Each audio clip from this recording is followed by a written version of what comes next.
I received word on my way in that many of the journalists were confused as to why I was invited, and none of them knew that I myself was the victim of a hate crime when I was in high school. That's something that very few people know about me, because the media and the journalists and the left are not interested in telling the truth about me, because I don't fit the stereotype of what they like to see in black people.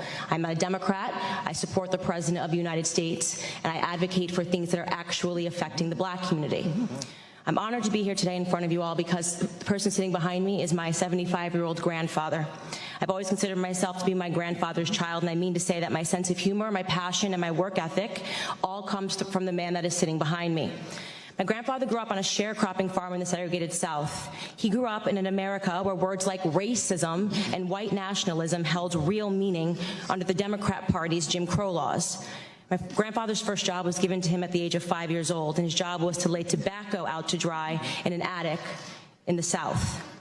My grandfather has picked cotton, and he has also had experiences with a Democrat terrorist organization of that time, the Ku Klux Klan. They would regularly visit his home, and they would shoot bullets into it. They had an issue with his father, my great-grandfather. During my formative years, I had the privilege of growing up in my grandfather's home. It's going to shock the committee, but not once, not in a single breath of a conversation did my grandfather tell me that I could not do something because of my skin color. Not once did my grandfather hold a gripe against the white man.